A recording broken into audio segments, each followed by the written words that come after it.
presentasi kelompok 2. Silakan. Kalau udah siap, silakan dimulai.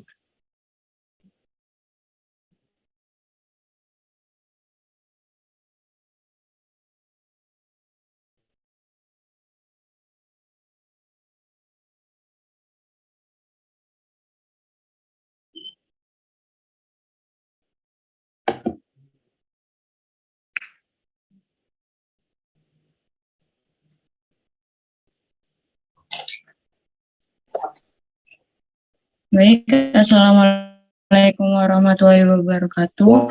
Kami dari kelompok 2 akan mempresentasikan hasil kerja kelompok kami dengan judul karya sastra Robohnya Surau Kami. Sebelumnya saya Masita selaku moderator akan memperkenalkan anggota kelompok kami. Yang pertama yaitu Bagus Salsaarang Gemilang, Dani Ardiansyah, Faikotul Hima, Ihwanuddin Albi, saya sendiri, Taufik Iqbal Baihaqi, dan Yudhistira Bintang Pudiansyah. Yang bertugas sebagai notulensi adalah Faikotul Hima.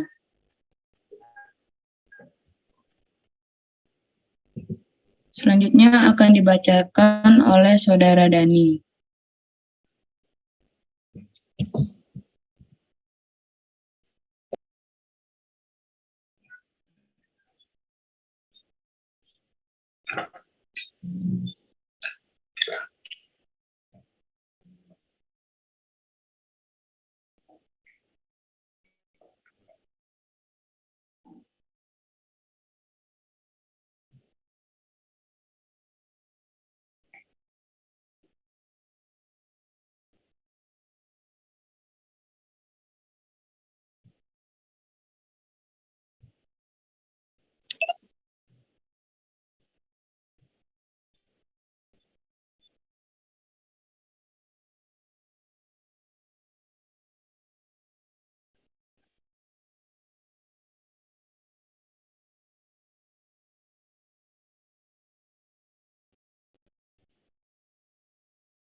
Identitas karya ini, bentuk karya yaitu berupa cerpen dengan judul karya Robohnya Surau Kami, ditulis oleh Ali Akbar Nafis dengan terbitan awal, diterbitkan oleh majalah Kisah pada tahun 1955 dan diterbitkan kembali di Jakarta oleh PT Gramedia Pustaka pada tahun 2007.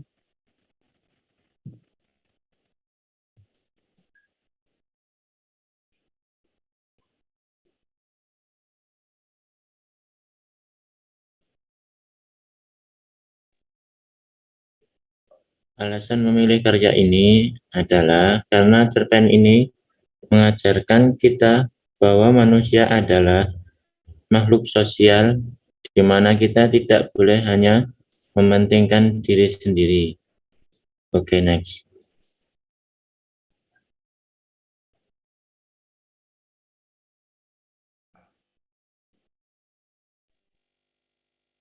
Baik, selanjutnya saya akan menceritakan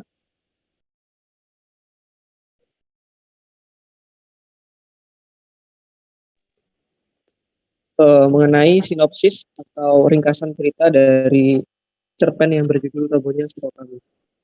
Baik, cerpen yang berjudul Robohnya Surau Kami merupakan cerpen yang bercerita tentang situasi pada sebuah kampung, di mana pada kampung tersebut terdapat sebuah surau.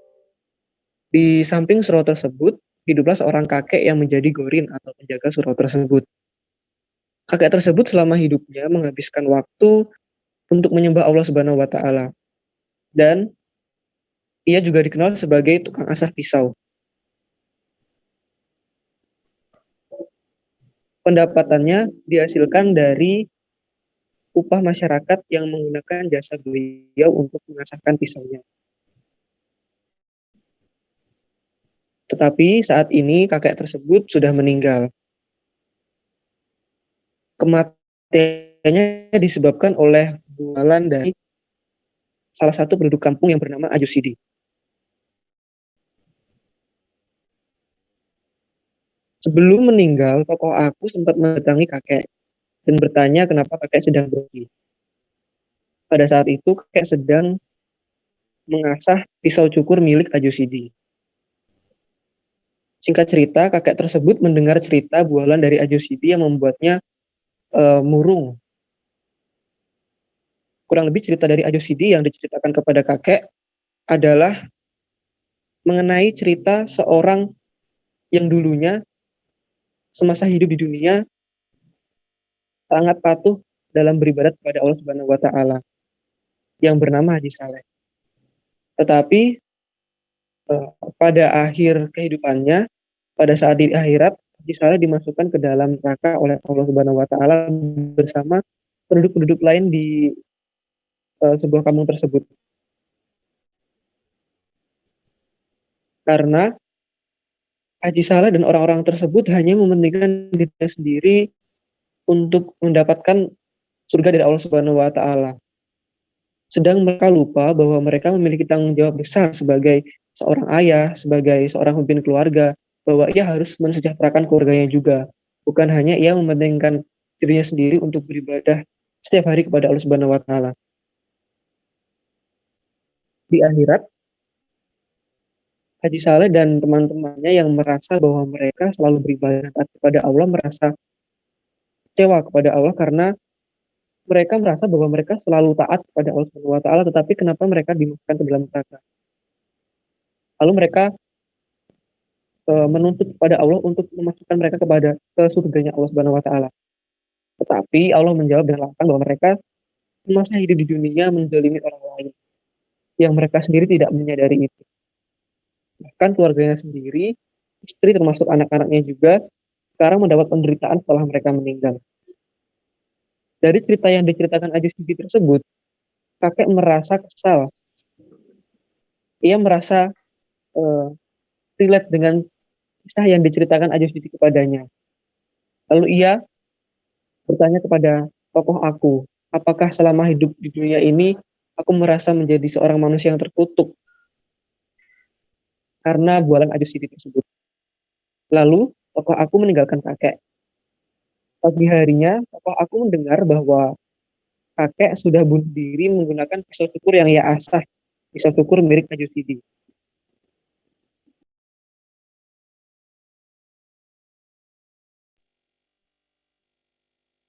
Mendengar kabar tersebut, tokoh aku kaget. Ternyata kakek sudah meninggal dengan cara mengenaskan oleh karena bualan Ajo Sidi. Selanjutnya tokoh aku mendatangi Ajo Sidi, meminta pertanggungjawaban atas apa yang udah Ajo Sidi lakukan kepada kakek. Tapi sampainya di rumah Ajo Sidi, tokoh aku tidak menemukan Ajo Sidi dan hanya menemukan istrinya. Istrinya mengatakan bahwa Ajo Sidi sudah pergi bekerja dan hanya meninggalkan pesan untuk menggunakan kain kafan 7 lapis yang sudah ia persiapkan untuk kakek. Memang warga-warga kampung tersebut, termasuk Ajo Sidi, orang-orang yang sangat jarang mengunjungi surau. Bahkan surau tersebut kini setelah kakek meninggal, tidak ada lagi yang mengunjunginya dan hanya dijadikan tempat bermain oleh anak-anak. Sedang pada malam hari apabila ibu-ibu tidak memiliki kayu bakar, dinding kayu dari surau tersebut diambil untuk dijadikan kayu bakar. Semakin cepat bahwa surau tersebut akan tidak dapat berdiri lagi setelah meninggalnya Gorin atau penjaga surau tersebut, yaitu kakek. Oleh karena itu, cerpen tersebut diangkat untuk mengingatkan kita bahwa selain kita fokus untuk beribadah atau menyembah kepada Allah, kita juga harus berbuat baik kepada manusia dan juga mensejahterakan keluarga kita sendiri. Berikut notes dari novel tersebut, notes dari cerpen tersebut, selanjutnya kembali ke moderator. Selanjutnya akan dibacakan oleh Yudis.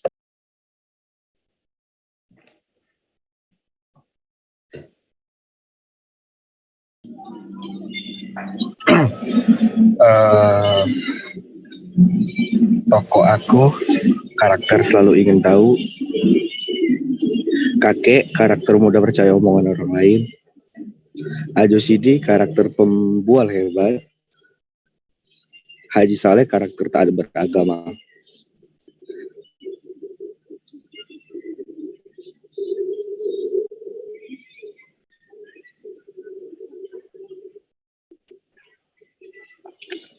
Nilai yang sesuai dengan Pancasila, mau beribadah kepada Allah Subhanahu wa Ta'ala, yang ditunjukkan oleh kakek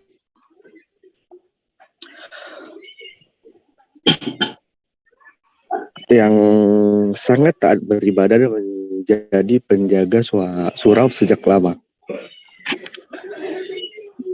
Kedua, memberikan upah terhadap sesuatu yang dikerjakan orang lain. Sila kedua ditunjukkan kepada tokoh aku, karena ia memberikan upah kepada kakek saat mengasuh pisau.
Nilai yang tidak sesuai dengan Pancasila, yang pertama, yaitu mementingkan diri sendiri sehingga tidak peduli dengan orang lain, bahkan kesejahteraan keluarganya.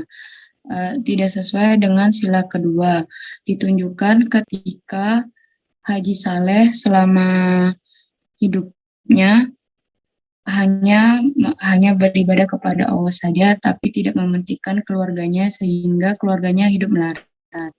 Yang kedua, terlalu individual sehingga satu sama lain saling berebut dan bertengkar, sehingga tidak sesuai dengan sila ketiga, di mana semasa hidupnya Haji Saleh manusia saling berebut hasil bumi dan lain-lain. Yang ketiga, tidak berani membela kebenaran demi bangsa dan negara, yang tidak sesuai dengan sila ketiga, ditunjukkan ketika Indonesia jatuh ke tangan penjajah, namun tidak ada usaha untuk mengembalikan Indonesia ke tangan Indonesia sendiri.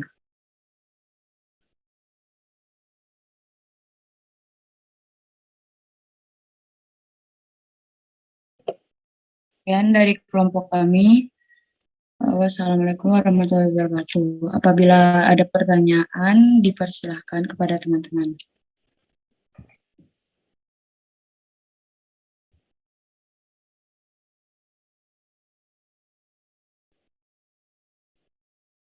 Silahkan dari anggota kelompok lain. Ya, ini kupasan satu karya sastra yang menarik juga, ini cerpen ya, cerita pendek tapi isinya beberapa tokohnya ya menggelitik juga ya. Silakan.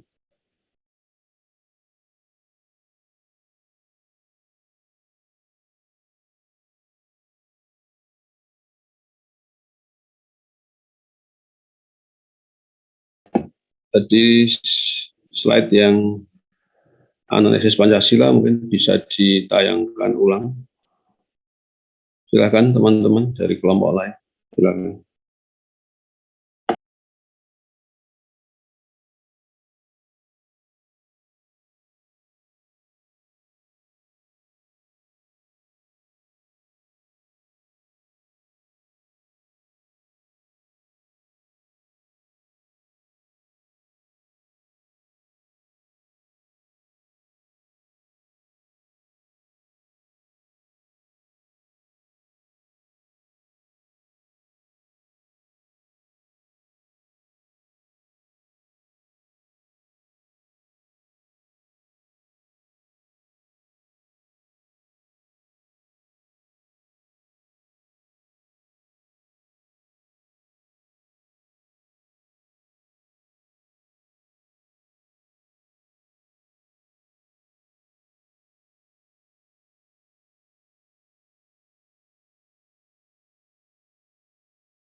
Ya, sambil menunggu dari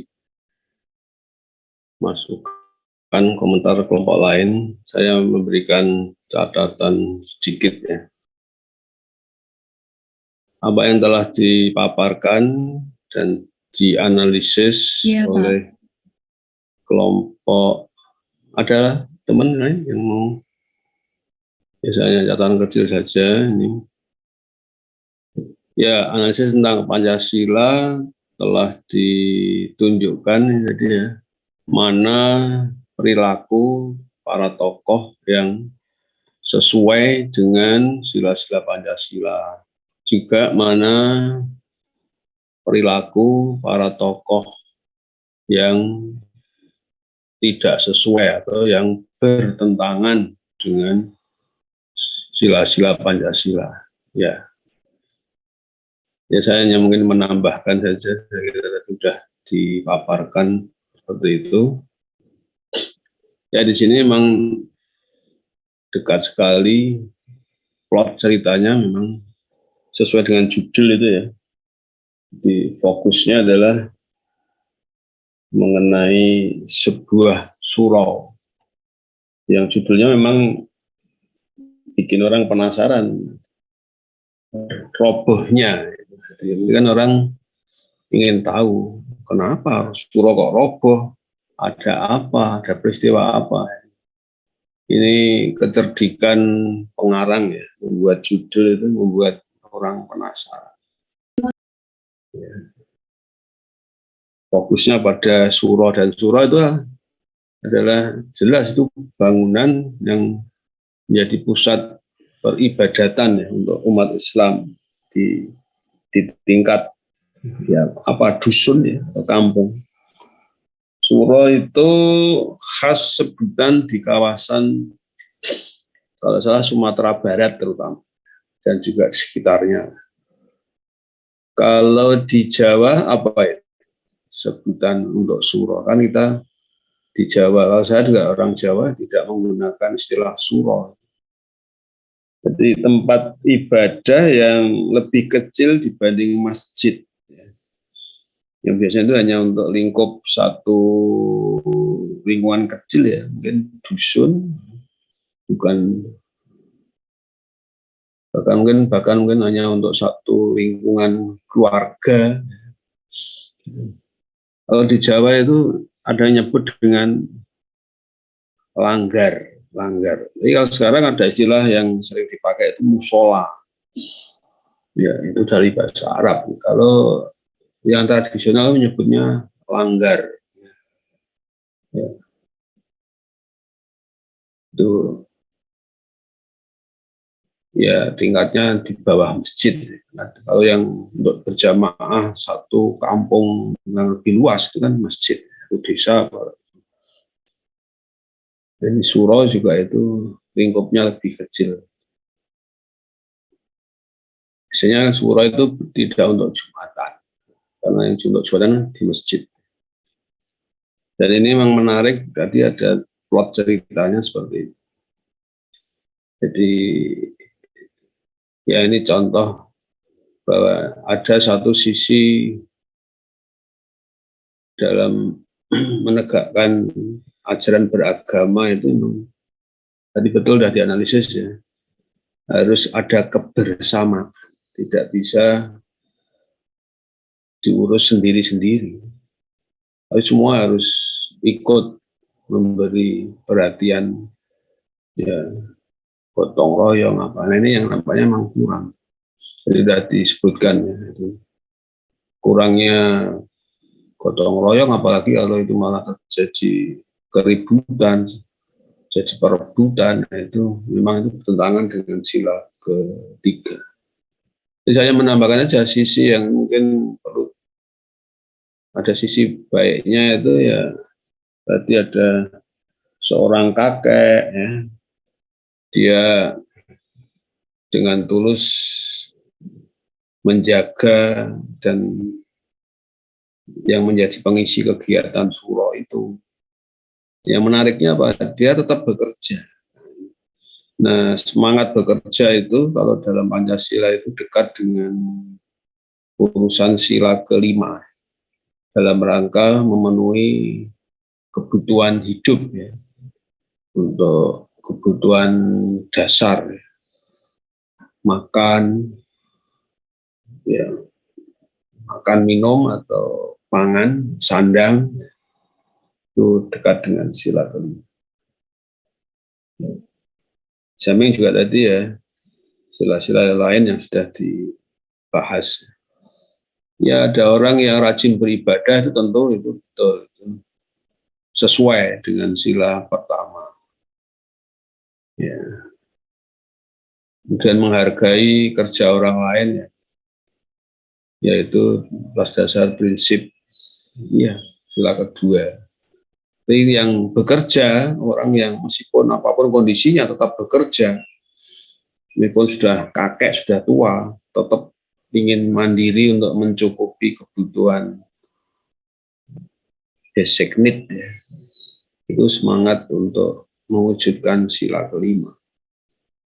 Tidak berharap dari pemberian orang lain, tapi tetap bekerja.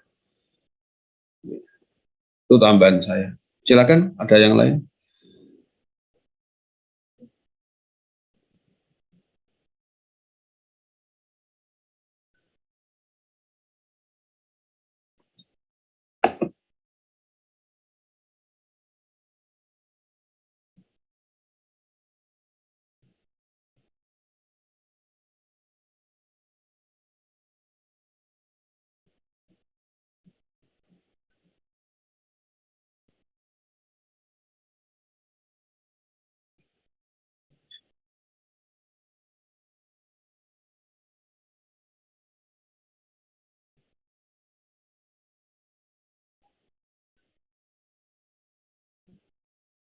Silakan, ada dari anggota kelompok lain?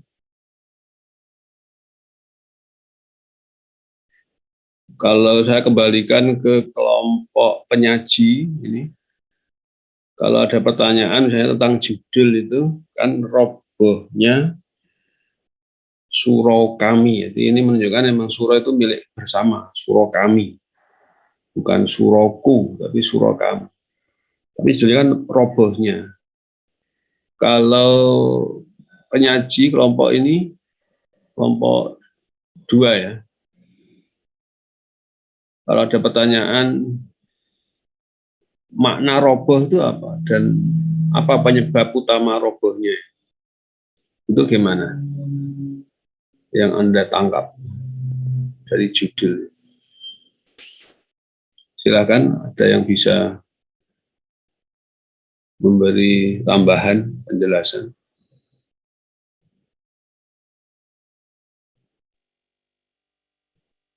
Izin menjawab, Silakan. dari pemahaman kami, yang roboh di sini diartikan bahwa surau tersebut peninggalan kakek tidak digunakan lagi oleh masyarakat sekitar gitu. Jadi waktu kakek masih hidup, surau hanya digunakan oleh kakek untuk beribadah. Tapi setelah kakek meninggal, surau tersebut hanya digunakan sebagai tempat bermain oleh anak-anak kecil. Lalu surau tersebut dindingnya terbuat dari kayu. Dan setiap malam apabila ibu-ibu yang tidak memiliki kayu bakar untuk memasak, maka mengambil papan kayu dari dinding surau tersebut. Yang tidak lama lagi akhirnya surau tersebut sudah tidak akan digunakan dengan kembali. Karena surau tersebut dindingnya diambil oleh ibu-ibu yang menghabiskan kayu bakar. Itu makna roboh yang sesungguhnya akan benar-benar segera terjadi apabila masyarakat sekitar tidak akan lagi menggunakan surau tersebut untuk tempat beribadah setelah meninggalnya kakek. Itu berarti seperti itu.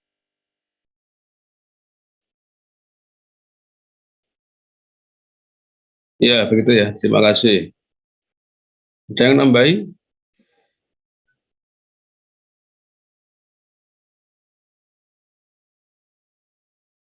Dari kelompok lain ada yang menambahkan?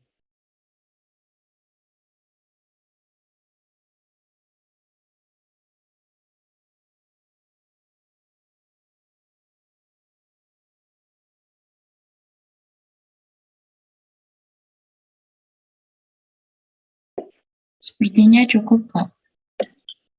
Kalau gitu bisa di closing, silakan. Nanti ganti kelompok berikutnya. Terima kasih. Apabila ada salah kata, kami ucapkan mohon maaf. Assalamualaikum warahmatullahi wabarakatuh. Waalaikumsalam warahmatullahi wabarakatuh. Baik, terima kasih paparan Ya, kelompok 2 ya. Oke, applause untuk mereka. Lanjut, silakan kelompok berikutnya dipersiapkan. Kelompok berapa ini berikutnya? Yang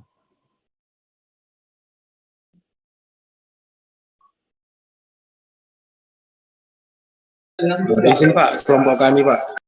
kelompok berapa ini?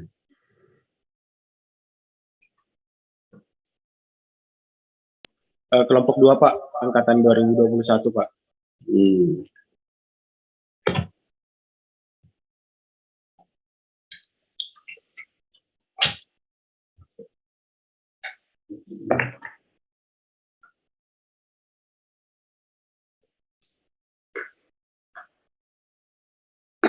Izin share screen Pak. Silakan, silakan.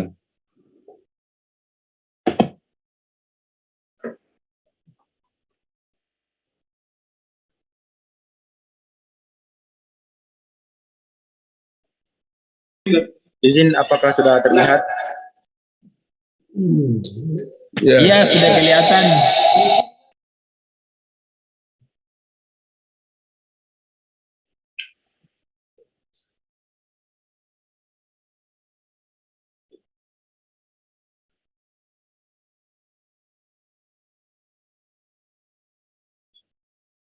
Bismillahirrahmanirrahim. Assalamualaikum warahmatullahi wabarakatuh. Waalaikumsalam. Waalaikumsalam warahmatullahi wabarakatuh.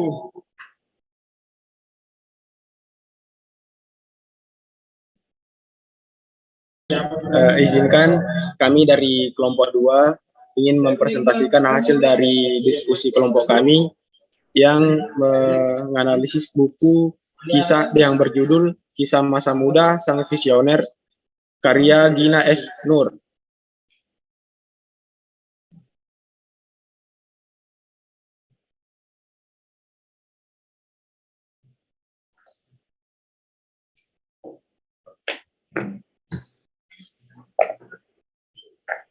Anggota dari kelompok 2 terdiri dari Ayu Lestari, Jonathan Manalu, Mudia Khaira, Muhammad Faiz Fadilah, Riko Rahmadillah Sirait, Sulhamdi Akbar, dan Tessa Priscilla Pasaribu.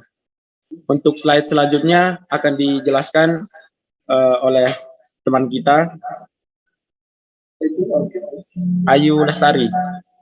Waktu dan tempat dipersilahkan.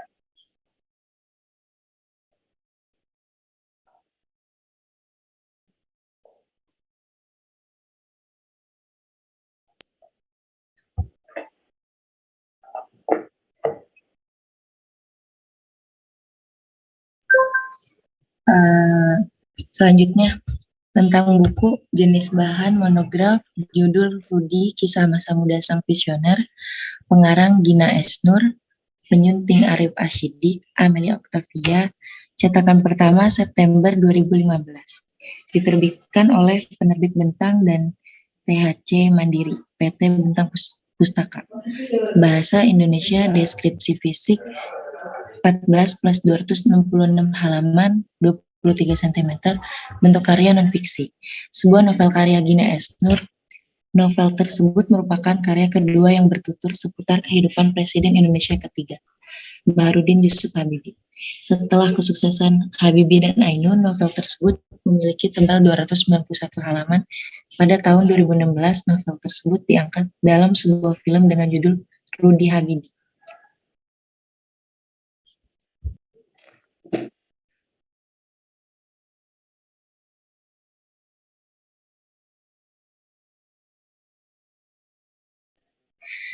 Butir-butir Pancasila. Sila pertama, ketuhanan yang Maha Esa.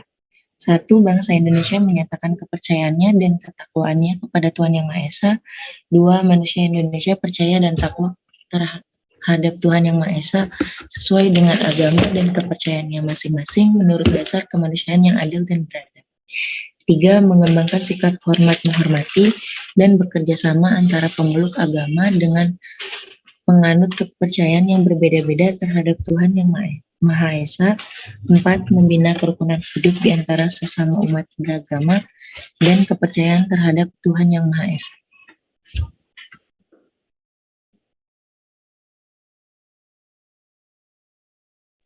Next.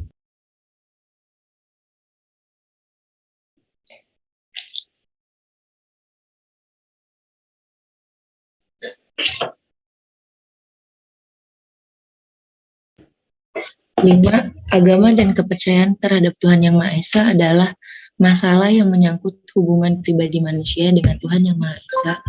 6. Mengembangkan sikap saling menghormati kebebasan menjalankan ibadah sesuai dengan agama dan kepercayaannya masing-masing. 7. Tidak memaksakan suatu agama dan kepercayaan terhadap Tuhan Yang Maha Esa kepada orang lain.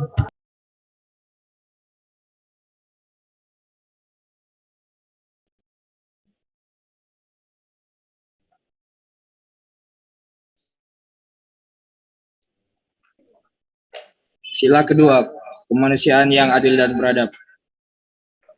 Kesatu, mengakui dan memperlakukan manusia sesuai dengan harkat dan martabatnya sebagai makhluk Tuhan Yang Maha Esa. Kedua, mengakui persamaan derajat, persamaan hak dan kewajiban asasi setiap manusia, tanpa membeda-bedakan suku, keturunan, agama, kepercayaan, jenis kelamin, kedudukan sosial, warna kulit, dan sebagainya. Ketiga, mengembangkan sikap saling mencintai sesama manusia. Keempat, mengembangkan sikap saling tegang rasa dan tepat selera. Kelima, mengembangkan sikap tidak semena-mena terhadap orang lain. Keenam, menjunjung tinggi nilai-nilai kemanusiaan. Ketujuh, gemar melakukan kegiatan kemanusiaan. Kedelapan, berani membela kebenaran dan keadilan. 9. Bangsa Indonesia merasa dirinya sebagai bagian dari seluruh umat manusia. 10. Mengembangkan sikap hormat menghormati dan bekerja sama dengan bangsa lain.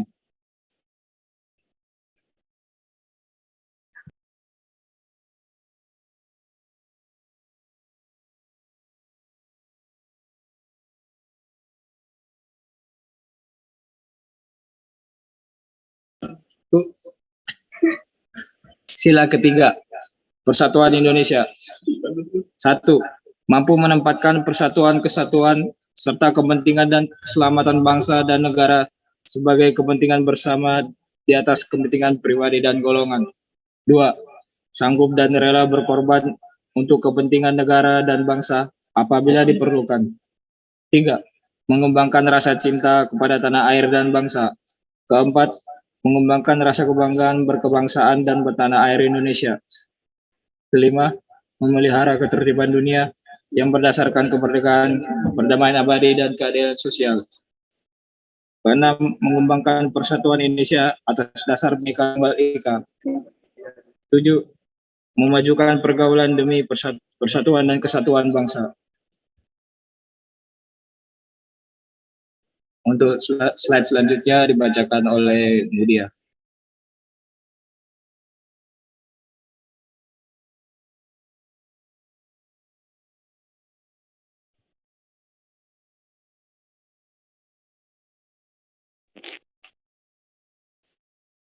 Sila keempat, kerakyatan yang dipimpin oleh hikmat kebijaksanaan dalam permusyawaratan atau perwakilan.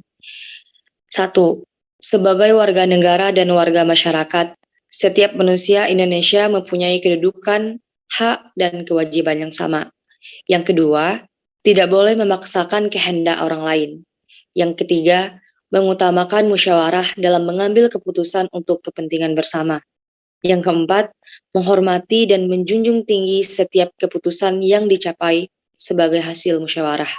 Yang kelima, dengan iktikad baik dan rasa tanggung jawab menerima dan melaksanakan hasil keputusan musyawarah. Yang keenam, di dalam musyawarah diutamakan kepentingan bersama di atas kepentingan pribadi dan golongan. Yang ketujuh, musyawarah dilakukan dengan akal sehat dan sesuai dengan hati nurani yang luhur. Yang kedelapan, keputusan yang diambil harus dapat dipertanggungjawabkan secara moral kepada Tuhan Yang Maha Esa. Menjunjung tinggi harkat dan martabat manusia, nilai-nilai kebenaran dan keadilan mengutamakan persatuan dan kesatuan demi kepentingan bersama. Yang kesembilan, memberikan kepercayaan kepada wakil-wakil yang dipercayai untuk melaksanakan permusyawaratan.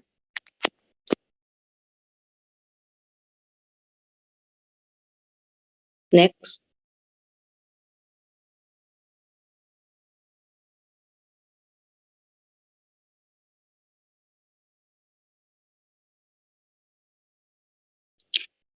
Sila kelima, keadilan sosial bagi rakyat Indonesia.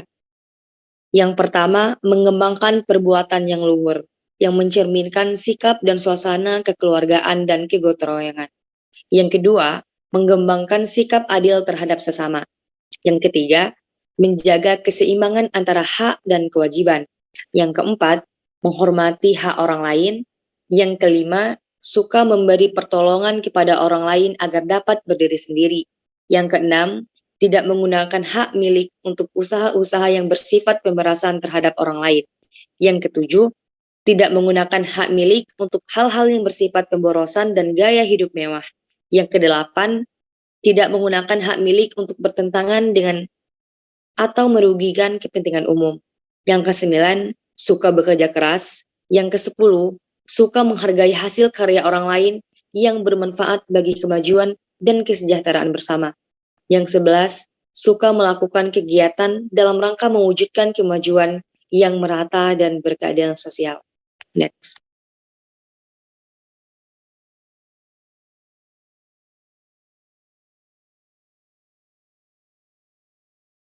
Selanjutnya saya akan menjelaskan mengenai isi dalam buku yang menyangkut kepada sila pertama atau ketuhanan, yang berarti ketuhanan Yang Maha Esa. Yang pertama, kutipan yang pertama, yaitu ada kalanya pertanyaan justru menambahkan duka. Ini adalah jenis pertanyaan yang juga tak mampu dijawab oleh orang tuanya atau orang dewasa lainnya. Kematian adalah misteri yang jawabannya hanya Allah yang tahu. Kita yang beriman harus pasrah. Kedua jawaban itu yang menghentikan pertanyaannya. Dalam kutipan yang kami tebalkan di atas, itu menyangkut tentang beriman kepada Tuhan Yang Maha Esa sesuai dengan kepercayaan. Kutipan tersebut dapat dilihat pada halaman 57. Kemudian yang kedua, bukan, tetapi orang yang selalu yakin kalau Tuhan adalah Yang Maha Pengasih. Apa yang dibuatnya, segala cobaannya, segala perbedaan di bumi adalah bentuk cintanya. Jawab Romo Mangun. Senang sekali melihat kamu nyaman berdoa di gereja dengan caramu sendiri. Ini justru bukti keimananmu tak mudah goyah. Dalam kutipan tersebut berarti menghargai keperluan orang lain untuk beribadah walaupun tidak berada di tempat ibadah yang sesuai dengan keyakinannya. Dapat dilihat pada halaman 204. Kemudian yang ketiga, Rudi menatap pintu indah gereja itu. Dia berdiri lalu berdoa dalam hati, Allah Subhanahu wa Ta'ala, gedung ini dibuat oleh orang yang percaya kepadamu. Mereka juga yakin kepadamu seperti saya yakin kepadaku. Namun, saya yakin bahwa orang itu sebagaimana saya menyadari bahwa hanya ada satu Tuhan. Bolehkah saya dengan cara saya masuk ke ruangan ini tanpa mengganggu yang lain?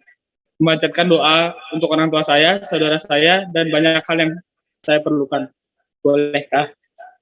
Dalam kutipan yang kami tebalkan di atas, itu berarti menyatakan ketakwaan terhadap Tuhan Yang Maha Esa dan tetap menghargai tempat peribadatan agama lain. Kutipan di atas dapat dilihat pada halaman 126.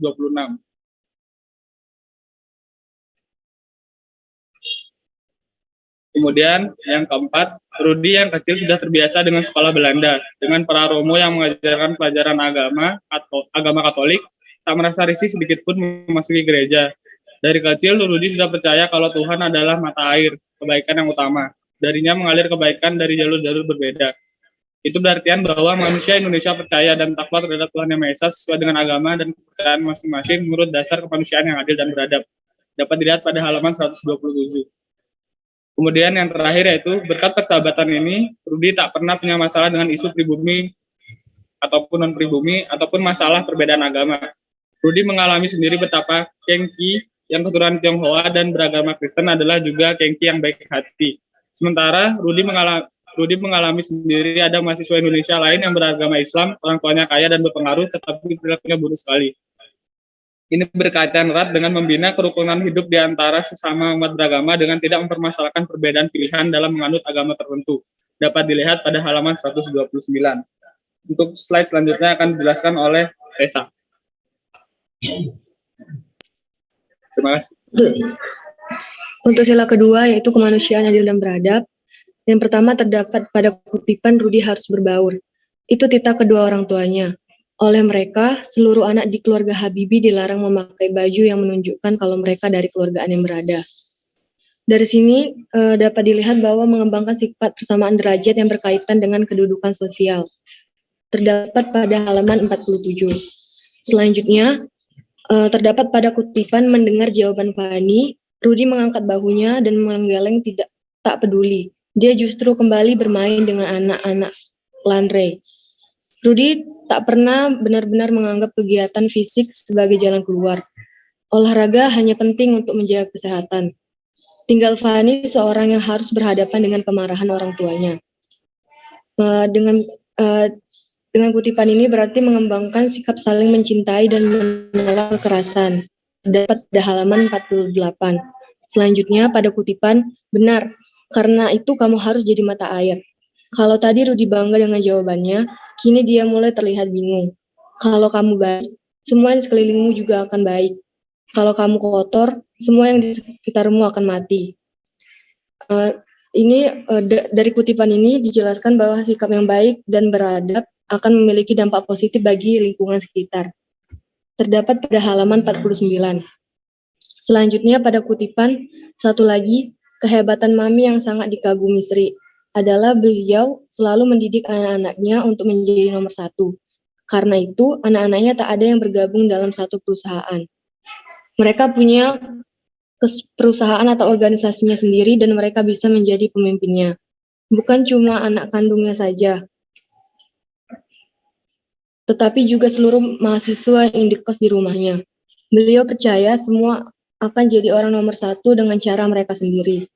Dari kutipan ini menjelaskan tidak membeda-bedakan antara sesama berdasarkan suku, agama, warna kulit, tingkat ekonomi, maupun tingkat pendidikan dan menghormati sesama. Terdapat pada halaman 155. Next.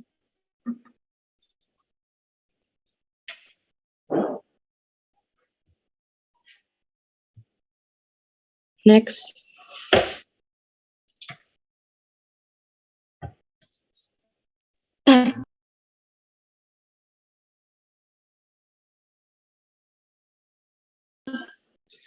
Selanjutnya pada kutipan, karena baru kembali dari pengungsian, tentu saja keadaan finansial keluarga Besari belum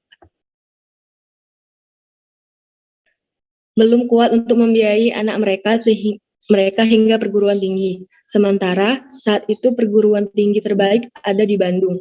Di Jakarta pada 1950-an hanya ada jurusan kedokteran dan hukum.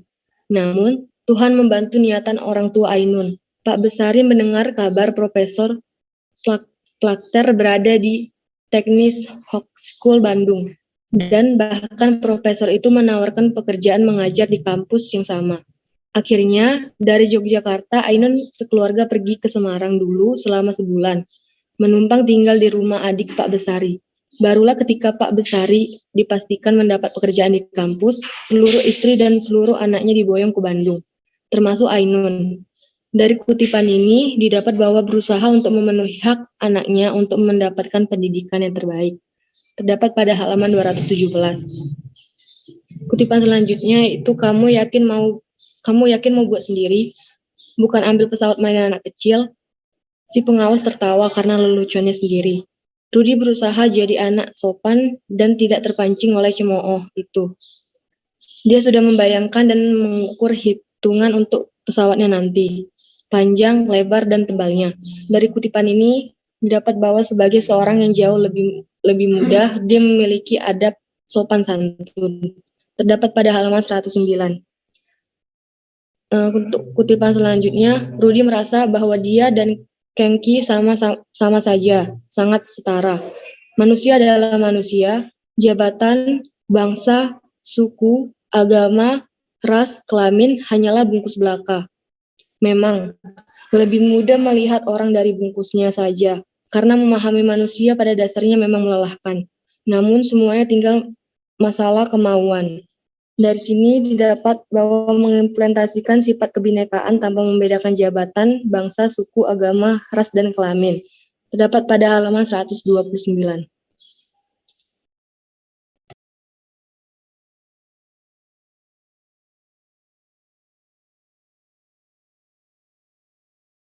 Selanjutnya akan dibacakan oleh Faiz.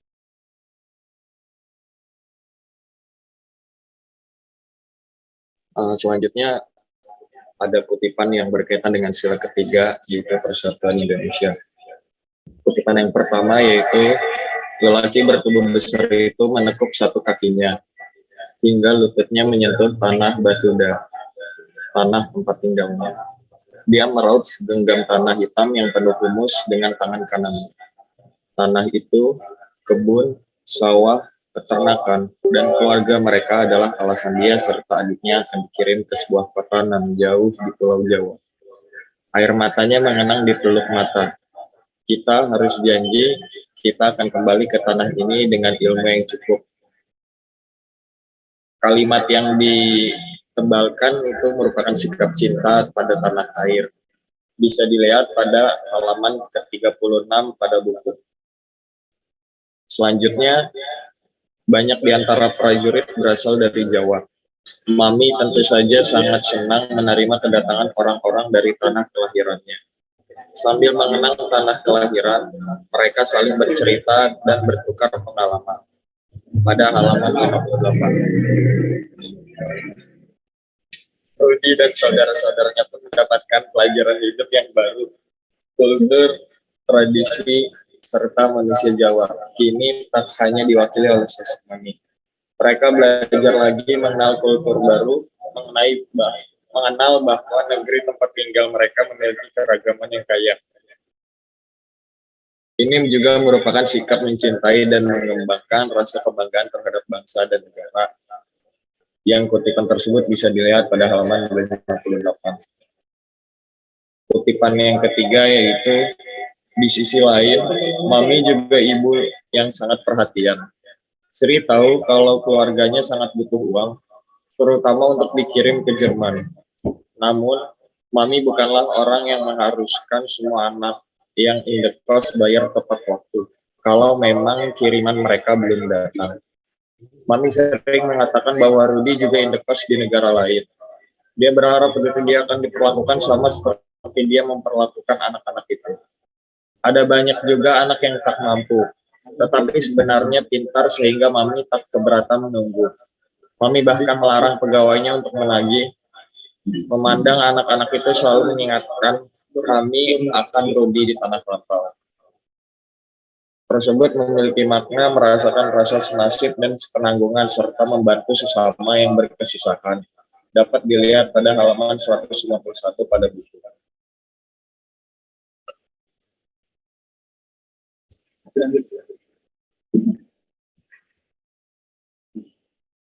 Kutipan yang selanjutnya yaitu, Kengki berlari masuk ke Klubrau karena dia mendapat telegram bahwa Rudi dalam keadaan kritis dan teman-temannya disuruh menjenguk. Dia, Bayek, dan Kumhal yang memiliki mobil segera naik menuju rumah sakit. Pada akhir Juli 1949, Rudi sudah dipindahkan ke RS Bed Rotterdam dekat Freiburg dan Schwarzwald. Rumah sakit ini terletak di daerah yang hanya disinari matahari selama beberapa jam tiap hari. Selebihnya gelap. Perbuatan Kengki dan teman-temannya menjenguk Rudi saat dalam keadaan kritis tadi menggambarkan solidaritas dan rasa kepedulian yang kuat yang dapat dilihat pada halaman 190.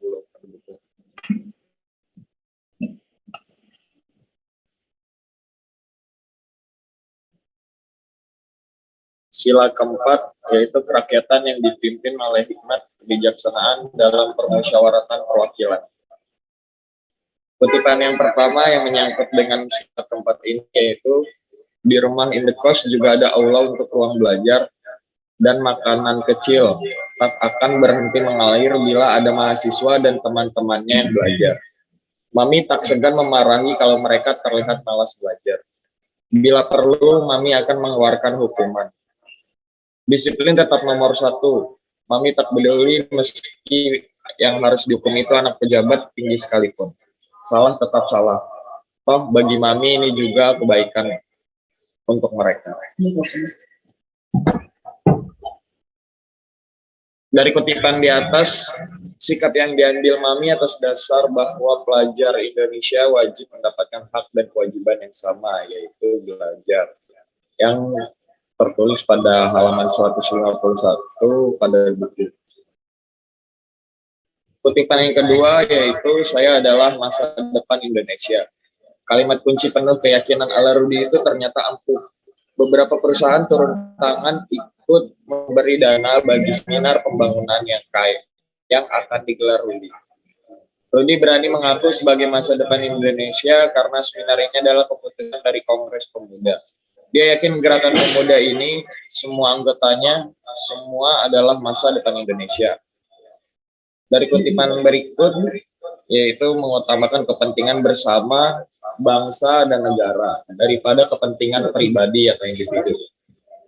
Kutipan tersebut dapat dibaca pada halaman 180 pada buku.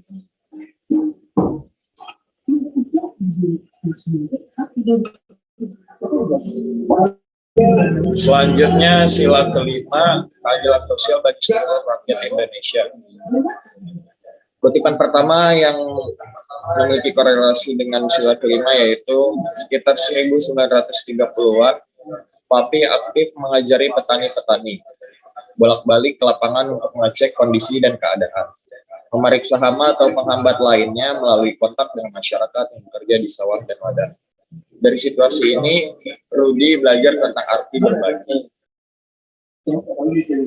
Dapat dilihat pada halaman 40.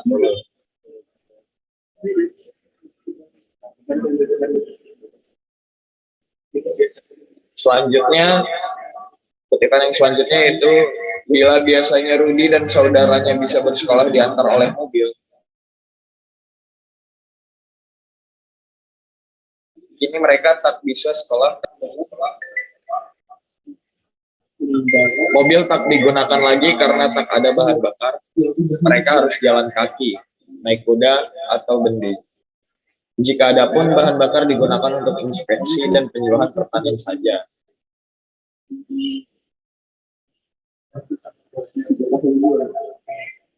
Di sini pada kalimat yang ditebalkan juga yang berarti mementingkan kepentingan bersama di atas kepentingan pribadi. Yang dapat dilihat pada halaman 46. Kutipan yang ketiga yaitu lalu datang tawaran baru yang diberikan oleh Prof. Ebner. Dia merasa bersalah kepada Rudi sehingga mencarikan Rudi proyek lainnya untuk dikerjakan.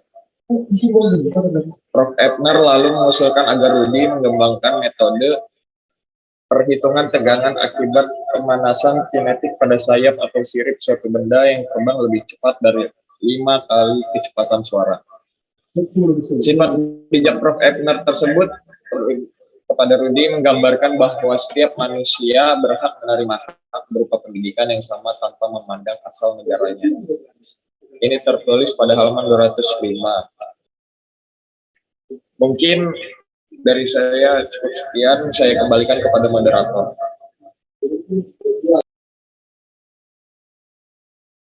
Baiklah, itulah hasil diskusi kami kelompok 2. Sekian, lebih dan kurangnya mohon dimaafkan. Wassalamualaikum warahmatullahi wabarakatuh. Waalaikumsalam.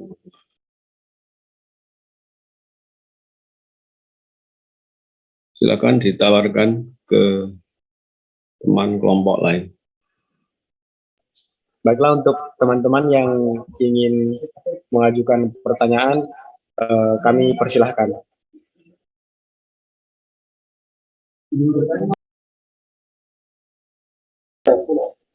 Oh iya, silahkan.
Oh iya, Li.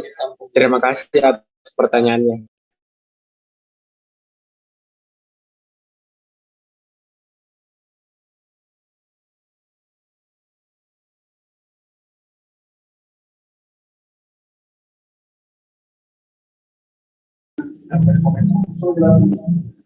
Izin menyampaikan komentar.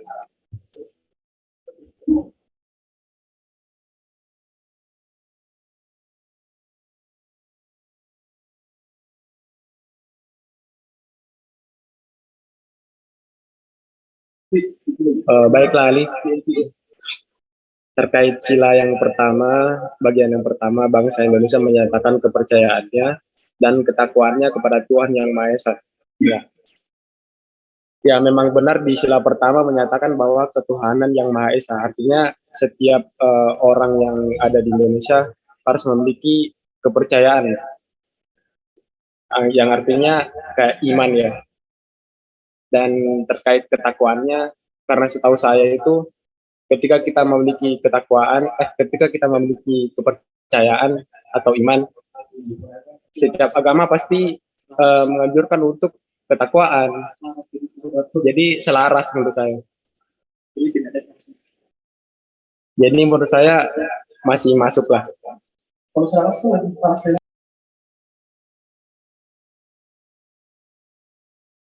Bagaimana untuk Saudara Ali, apakah ada tanggapan atau sanggahan?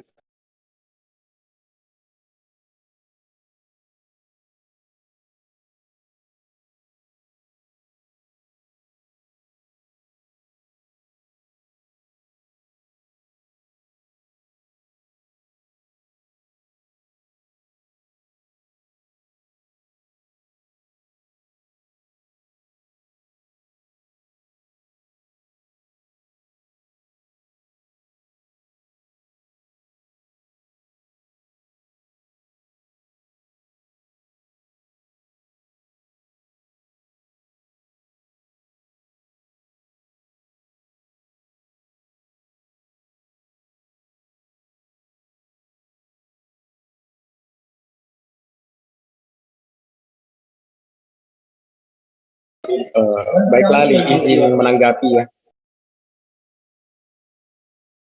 Terkait yang tadi, kita tahu bahwa kutipan ini menurut saya bersifat universal ya. Artinya kita bisa maknai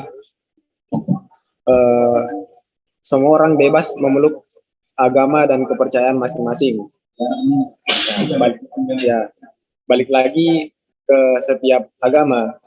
Kalau dia punya agama, pasti kalau dia punya kepercayaan, pasti dalam aturan agamanya mengharuskan umatnya untuk bertakwa. Ini bentuk pengaplikasian dari sila yang pertama.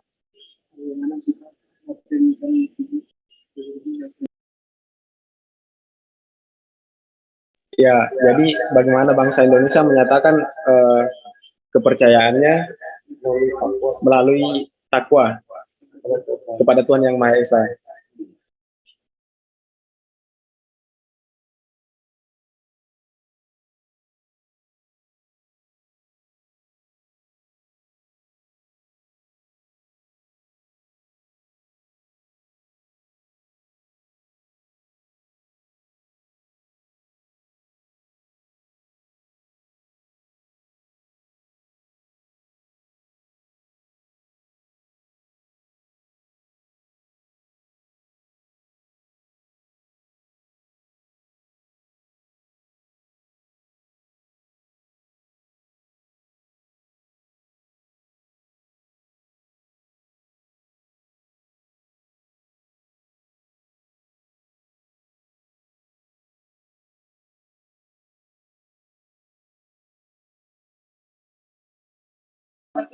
Izin Ali, apakah ada tanggapan lagi?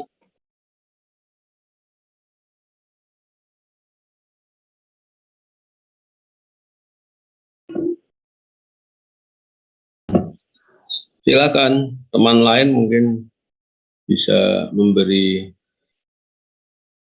masukan untuk memperkaya, silakan.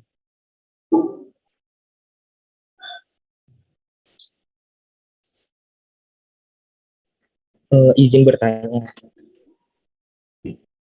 Bisa diperlihatkan slide di penerapan sila keempat.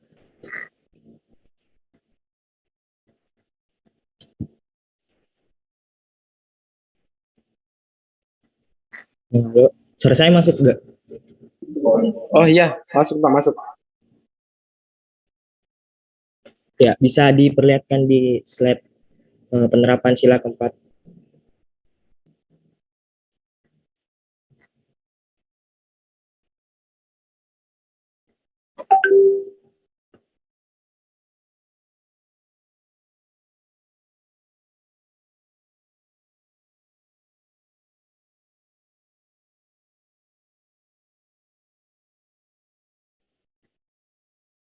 Izin, apakah yang ini slide-nya? Di penerapannya, di penerapan gitu. Di bawahnya lagi.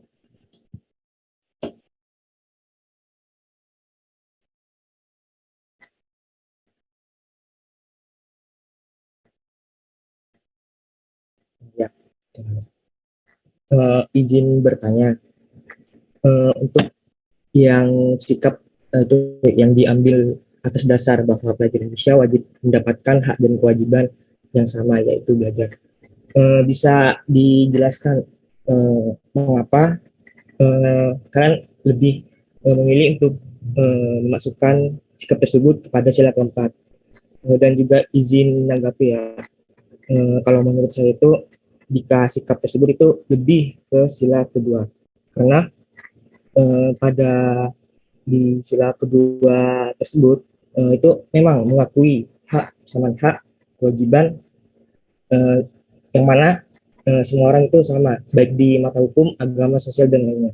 Sedangkan kalau menurut saya sendiri di sila keempat itu kita lebih mengarah kepada musyawarah, pendapat dan lebih ke demokratis begitu. Terima kasih. Mungkin begitu. Izin Tok, mohon maaf, bisa diulang ininya pertanyaannya karena dengan suara yang lebih jelas ya. Ya, baik.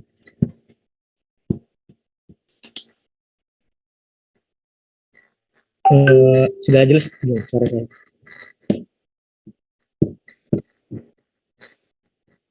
Halo.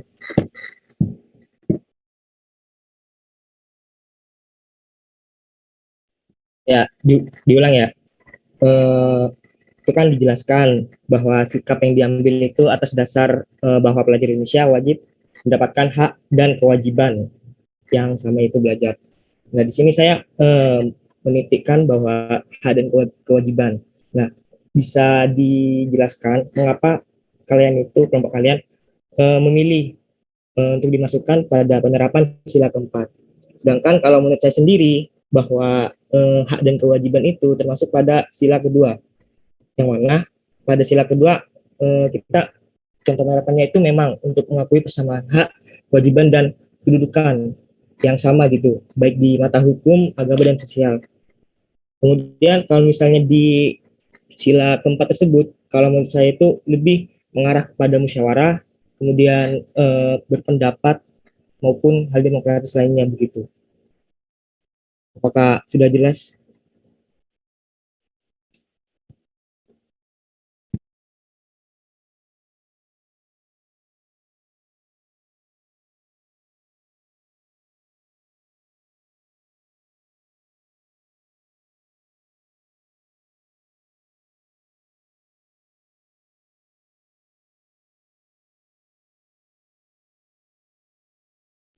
Bagaimana moderator? Apakah jelas?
izin menjawab itu.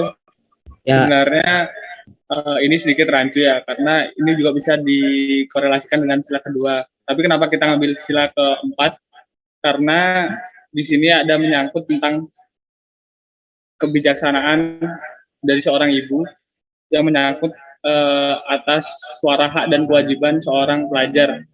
Jadi sikap Mami ini mencerminkan bagaimana seorang yang mempunyai kebijaksanaan tinggi untuk mengambil sikap memarahi ketika melihat seorang pelajar Indonesia yang malas belajar, yang mana semestinya mereka mendapatkan hak dan kewajiban yang sama, yaitu belajar. Mungkin itu sekiranya ada yang kurang berkenan. Oh ya, baik, terima kasih penjelasannya. Izin memberi saran aja. Itu juga apa namanya, bisa juga dimasukkan ke sila kedua, karena juga ini menjelaskan tentang hak dan kewajiban juga di situ. Mungkin itu saja dari saya. Terima kasih atas penjelasannya. Itu. Ya, terima kasih Audito. Mungkin dari Bapak dosen bisa diluruskan jika ada pernyataan dari kami yang kurang berkenan, Pak. Terima kasih, Pak. Ada lagi, satu lagi terakhir kalau ada dari teman lain. Ya, sambil saya memberikan catatan kecil. Jadi bagus beberapa masukan dari teman-teman. Yang terakhir tadi terkait dengan ya fokus bagaimana sosok Mami ya, ibu kos terhadap anak-anak kos. Ya, tadi kelompok penyaji memang menonjolkan pada sikap yang bijaksana ya dari Mami. Dan itu memang ada di dalam sila keempat. Sehingga saya kira itu bagus tuh, bisa ditekankan pada itu. Seorang ibu menjadi pengganti orang tua yang itu sangat bijaksana. Kebijaksanaannya itu yang ditekankan. Jadi tinggal dipertajam di situ, dimunculkan. Memang ini ada juga terkait dengan konteks hak kewajiban tuh ya, betul. Masukan ini untuk sila kedua. Catatan terakhir saya tadi yang pertama menyangkut analisis terkait sila pertama, ya. Menyangkut keimanan, ketakwaan itu memang itu persoalan keagamaan itu ada dalam sila pertama. Saya hanya memberikan tambahan begini ya. Pancasila, 5 sila itu disusun oleh para founding fathers Indonesia ya. Tokoh-tokoh dari berbagai kalangan ya. Yang kemudian sepakat merumuskan dasar negara kita dalam rumusan 5 sila. Nah, kalau kita telusuri itu sesungguhnya bahwa Pancasila itu punya landasan yang tidak hanya satu unsur, tapi ada beberapa. Landasan utama adalah pertama nilai religius, nilai-nilai religius, keagamaan. Kemudian yang kedua nilai-nilai moral, kemudian itu menjadi sistem etika, jadi nilai religius, nilai moral, etika, kemudian juga nilai-nilai kultural, budaya.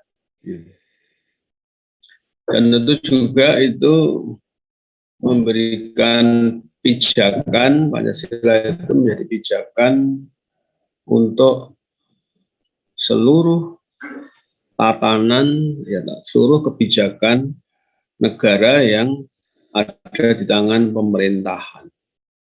Dan kebijakan itu juga kalau dalam konteks teori politik itu di Indonesia ya kita mengenal ada 3 bidang ya, 3 bagian kekuasaan. Ada eksekutif, ada legislatif, ada yudikatif. Ya, ada yang menyusun perundang-undangannya, kemudian yang siap untuk melaksanakan undang-undang itu pemerintah, eksekutif. Kalau yang menyusun kan ya terutama parlemen, tapi juga tidak sendirian. Parlemen juga bersama-sama dengan pemerintah juga, dengan eksekutif juga. Kemudian kalau ada problem kasus harus diselesaikan secara hukum, yaitu ada di tangan yudikatif. Nah, kembali ke sila pertama itu terutama itu sebagai implementasi rumusannya itu arahnya tadi mendasarkan pada nilai-nilai religius. Nah, untuk sila kedua itu memperkuat nilai-nilai etika, moral. Meskipun juga religius tidak hanya di sila pertama saja, tapi yang paling besar muatannya kan sila pertama itu terutama religius. Karena semua sila kan harus saling terkait. Nah, begini, kalau kita bicara soal pengamalan,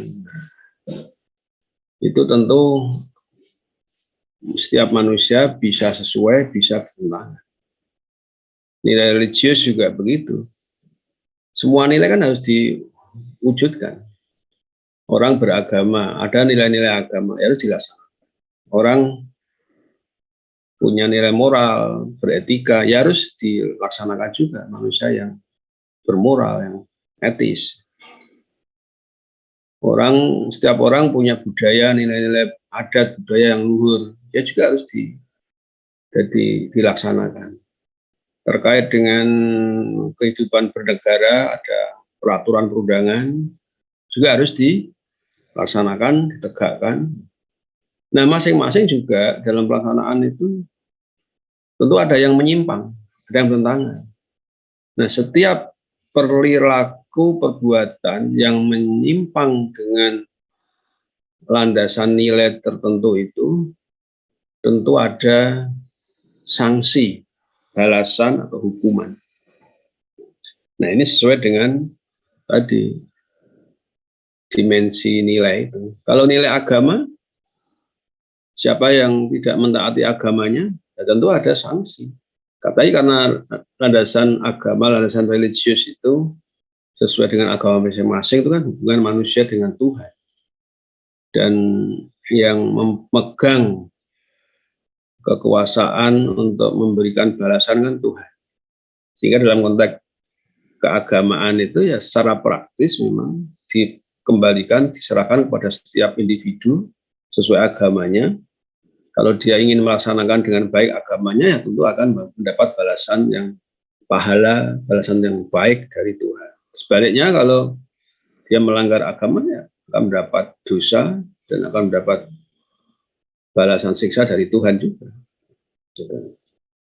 Ya, ini kita ambil yang fundamental aja.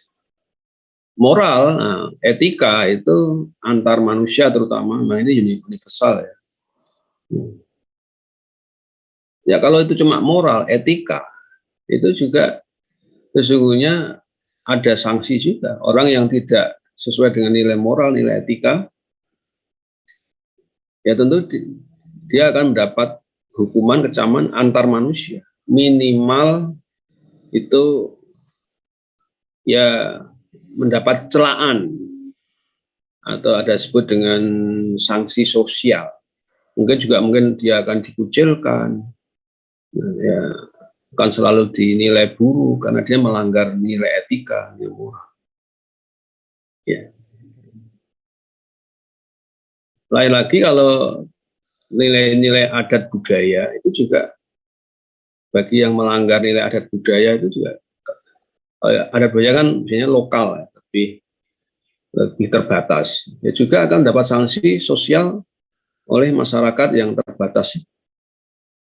Jadi, kalau lingkupnya itu satu etnik, gitu, ya dia akan mendapat kecaman tidak mentaati adat etnik tertentu, suku tertentu, ya dia akan dikucilkan oleh etnik itu. Bahkan mungkin bisa saja orang yang melanggar adat dia akan dikeluarkan dari anggota etnik tertentu, bisa. Satu lagi yang terkait dengan ini tata peraturan perundangan kenegaraan. Nah, kalau ini memang yang menjadi kewenangan pemerintah. Nah, tata aturan perundangan itu juga tetap juga ada masukan-masukan yang banyak berdasarkan nilai keagamaan, nilai etika moral, adat budaya.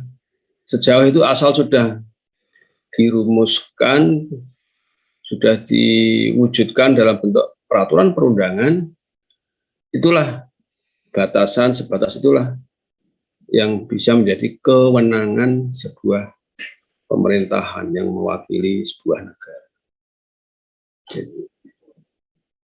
Nah, yang di luar aturan perundangan itu, pemerintah memang nggak bisa ikut campur.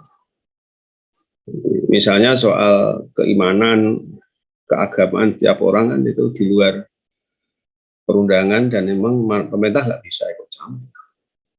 Ini hanya saya memberikan tambahan aja untuk memilah-milah. Kalau yang sudah diatur di perundang-undangan ya tentu ada hukumannya sesuai dengan undang-undang itu.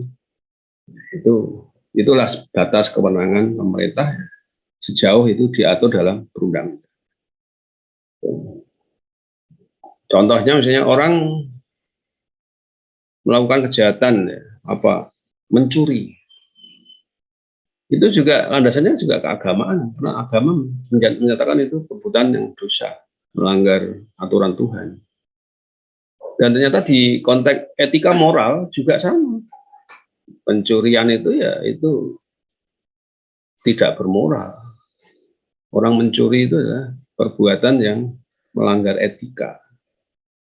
Tapi karena kebetulan mencuri itu juga diatur dalam perundang-undangan, maka pemerintah punya kewenangan untuk memberikan sanksi hukuman kepada orang yang terbukti bersalah melakukan pencurian. Jadi itu ada ranah ruang lingkup yang harus dicermati yang tidak sama persis. Ada perbedaan antara nilai keagamaan, nilai etika moral, nilai adat budaya, dan ada nilai-nilai norma hukum peraturan perundangan. Ini hanya tambahan saya. Ya, bagus, terima kasih atas masukan, saya kira itu membuka inspirasi banyak hal. Kalau sekira cukup silakan di closing. Silakan. Kalau ada ya ada enggak masih?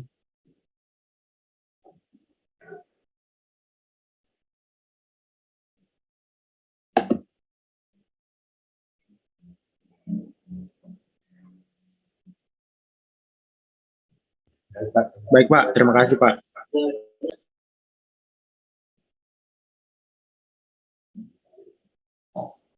Kalau dirasa cukup bisa ditutup.